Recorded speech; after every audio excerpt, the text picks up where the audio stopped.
Sebelum masuk ke video kali ini, saya ingin mengucapkan terima kasih buat kalian yang sudah menonton, like, dan komen di video sebelumnya. Ternyata banyak sekali peminatnya ya.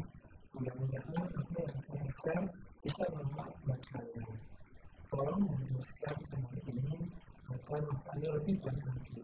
Dan oke, buat kamu yang baru pertama kali di channel ini, jangan lupa untuk subscribe dan jangan lupa nyalakan tombol loncengnya untuk video seputar pengembangan desa, implementasi desa, dan isu-isu strategi.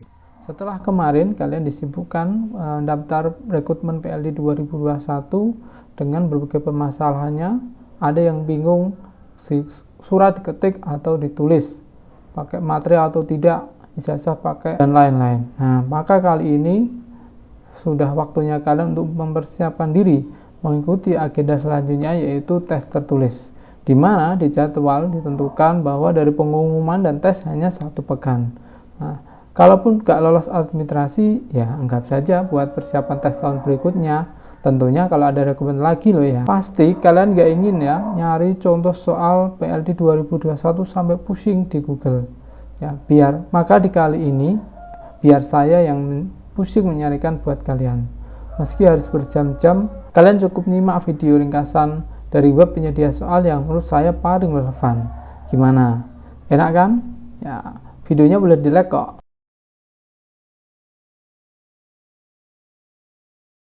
Nah, saya menyarankan ya ada tahapan-tahapan atau urutan kalian dalam belajar. Sebelum kalian ke latihan soal, ada bagusnya kalian memahami kisi-kisi soal. Nah, kemarin saya juga sudah membuat video tentang kisi-kisinya, ya linknya bisa dilihat di atas. Nah, di kali ini saya juga menemukan salah satu kisi-kisi soal yang dipakai pada tahun 2017. Mengapa pakai 2017? Karena saya nggak nemukan ya selain tahun 2017, di 2018, 2019 ataupun 2021 ya saya belum menemukan. Setidaknya ada ya 7. Nah, yang pertama kisi-kisinya adalah pengetahuan mengenai undang-undang desa dan peraturan pelaksanaannya. Ya, ini menurut saya yang paling pokok dan mungkin sebagian besar nanti soalnya dasarnya dari sini. Sebagaimana teman saya sudah lolos PLD juga menyampaikan hal demikian. Jadi pahami benar-benar tentang undang-undang desa. Nah, ini ya undang-undang desanya mungkin peraturan pelaksanaan ini ya ada update-nya. Nah, saya belum bisa memberikan tambahan materinya yang detail lengkap karena butuh waktu ya untuk menyiapkan ini. Yang kedua tentang pemberdayaan masyarakat. Nah, ini juga perlu kalian siapkan materinya. Kemudian yang ketiga sistem pemerintahan, baik di tingkat pemerintahan pusat maupun khususnya di tingkat desa. Jadi harus tahu bedanya kepala desa dengan lurah itu seperti apa, DPD itu posisinya bagaimana, dan banyak hal. Yang keempat atau yang di perencanaan pembangunan. Nah, ini ya dalam perencanaan pembangunan itu tahapannya seperti apa. Nah, mulai dari Musdes, RKPdes, nanti ada Musrenbang Des dan banyak hal. Nah, nanti ada pembahasan tersendiri kalau memungkinkan ya. Kemudian advokasi kebijakan perekonomian desa, dan yang paling bawah ini khusus untuk TA, tenaga ahli ya. Jadi kayaknya hanya sampai F saja ini.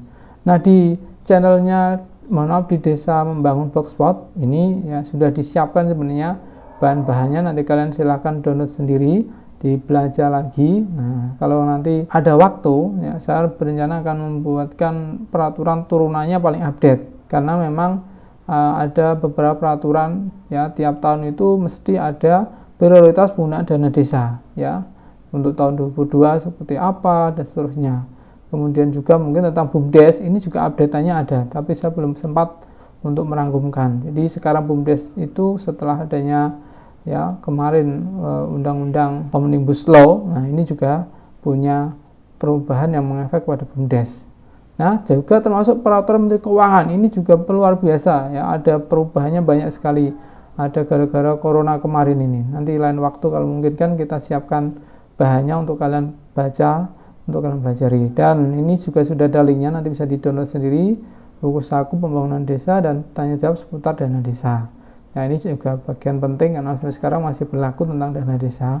Kalau pendamping dana desa, pendamping desa nggak paham tentu bermasalah. Nah, oke ya. Yang pertama ini di webnya. Oh ya, setelah ini semua kalian baru bisa untuk mulai berlatih soal. Bagusnya seperti itu. Tetapi kalau langsung mau latihan soal juga boleh. Nah ya, yang ada 3 web yang menurut saya paling relevan untuk dipakai, untuk dipelajari. Nah, walaupun memang ini beberapa bahannya tahun 2017, tapi menurut saya lebih relevan daripada web lain. Nah, kalau kalian masih pengen cari yang lain, masih bingung-bingung, masih mau pusing-pusing, silakan. Ya, kita akan sedikit review atau kita bahas sedikit soal-soalnya yang ada. Nanti kalian bisa pelajari sendiri. Oke, yang pertama dari webnya desambangun.blogspot.com. Nah, di sini ya sudah ada keterangannya latihan tes tulis pendamping desa. Ingat, ini bukan bocoran, tapi hanya latihan tes dan bisa saja tidak sesuai, bisa saja juga sesuai, karena memang bukan yang buat soal. Nah, seperti ini ya, misalnya nanti kalian bisa coba sendiri tahu mana yang salah, mana yang benar.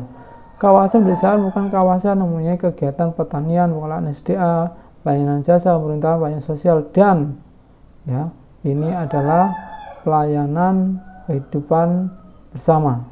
Coba kita cek salah atau benar. Ya, ternyata benar ya, dapat 1 seperti ini. Nah, ini agak enak ya, sudah tahu nanti salah atau benarnya. Oke. Desa adalah berkedudukan di wilayah kecamatan. Ya. Oke, saya carikan soal yang mungkin sekarang sudah update. Nah, ini ya. Ini ada satu soal yang menurut saya sekarang sudah berubah. Memang dulu ya pencarian dana desa itu dilakukan 2 tahap, tapi sekarang sudah menjadi 3 tahap. Kita coba ya, skornya 2. Kemudian ya, ini beberapa ya, kita contohnya nanti silahkan dikunjungi sendiri, dipelajari lebih serius ya. Saya mereview sedikit link soal yang menurut saya paling relevan. Selanjutnya ya, ini di blognya ainamulyana.com, nanti linknya bisa diklik di bawah. Oke ya, di sini ada 50 soal. Ya, ini ya, penyaluran salah satu saya bahas ya, soal yang mungkin kalau dulu dengan sekarang berbeda, makanya memang beberapa bahan perlu diupdate. Penyaluran dana desa oleh pemerintah berdasarkan aturan dilaksanakan, yang dulu hanya 2 kali, bahkan pernah 1 kali, sekarang berubah menjadi ya 3 kali. Jadi tiap 4 bulan sekali ya. Nah, rekening tempat penyimpanan uang pemerintah desa yang menampung seluruh penerimaan desa untuk membayar seluruh pengeluaran desa pada bank yang ditetapkan dinamakan rekening kas desa. Berdasarkan nah ini ya peraturan menterinya, nanti bisa dicek. Ini sudah diperbarui ya. Nah, ini ya 2021 PMK. Nah, nanti dicek ada 3 tahapan ya, tahap 1, tahap 2, tahap 3. Oh, ini agak bagus, berarti sudah diupdate ini ya, sepertinya. Salah satu persyaratan penyaluran dana desa, nah ini adalah ya, penyaluran rekening kas kepala desa untuk menerima dana desa. Oh, ini enggak benar ya, adanya bukan menggunakan dana desa tahun berjalan. Ini ya, APBDes mungkin persen dana tahun anggaran. Ya, ini seharusnya yang B ya. Oke, seperti itu. Sedikit lagi ya, kita bahas kode. Ini yang membentuk adalah Menteri Dalam Negeri ya. Jadi desa itu sudah punya kodenya masing-masing. Nah, ini nanti kalian update lagi. Nah, yang memiliki tugas pokok sebagai tenaga administrasi desa adalah ya tentu sekretaris desa. Lembaga pemerintahan yang sederajat dengan desa ini adalah kelurahan. Ini yang sering terjadi ya, sering salah paham. Jadi kalau kelurahan itu semua pengurusnya atau perangkatnya itu PNS. Nah, tapi sering terjadi kepala desa itu dipanggil dengan Pak Lurah. Padahal seharusnya kalau kelurahan itulah disebut Pak Lurah, seharusnya kepala desa dipanggil Pak Kades. Tapi seringnya di masyarakat seperti itu. Asas yang bukan dalam pemerintahan di daerah kecuali asas kepastian hukum. Nah, ini ya, dalam struktur organisasi KAUR berada di bawah Sekdes. Sedangkan kadus ini langsung di bawah kepala desa. Nah, ini ya, dalam tugasnya seorang kepala desa dibantu oleh kadus. Nah, ini ya, masa jabatan kepala desa. Ini juga updatean, ada peraturan dari MK ya, bahwa intinya masa jabatannya itu selama 6 tahun dan 3 periode.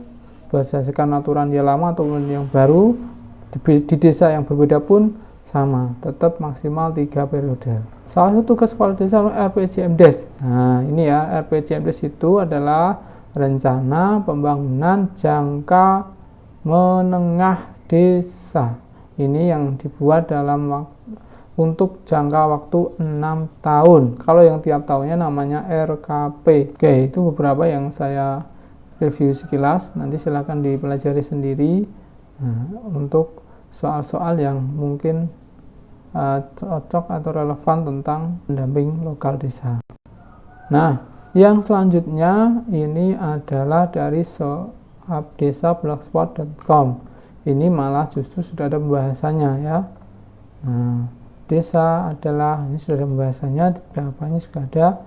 Nanti silakan dibaca sendiri ya, dimanfaatkan waktunya yang ada. Nah, yang ini misalnya, menurut Anda apa yang disebut dengan pembangunan desa? Nah, adalah upaya peringatan kualitas hidup dan kehidupan untuk kesejahteraan masyarakat desa. Jadi pembangunan itu bukan hanya bangun jalan, bangun talo seperti itu, tapi juga pembangunan infrastruktur yang lain, kesehatan mungkin, pendidikan, nah seperti itu.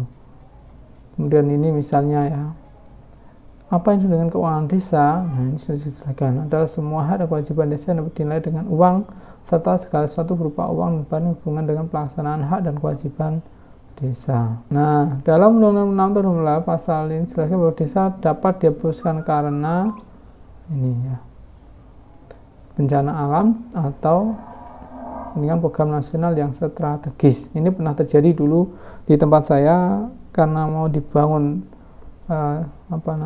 waduk, waduk Dombo. Nah, mungkin pernah dengar waduk yang terbesar itu.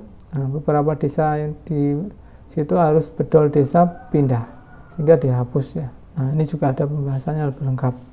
Oke, saya rasa untuk sementara ya ini dulu rangkuman atau review sekilas dari web yang menyediakan soal untuk tes tertulis pendamping desa 2021 yang menurut saya paling relevan. Nah, mungkin kalau teman-teman masih belum puas, bisa ya berkunjung di Google, cari sendiri ya, sampai ketemu, dan saya rasa nggak beda-beda jauh karena memang ya tadi tidak pernah diupload dan tidak ada yang sengaja mengupload. Jadi kalau kalian cari sampai pusing pun nggak jauh beda dari 3 ini kemungkinan.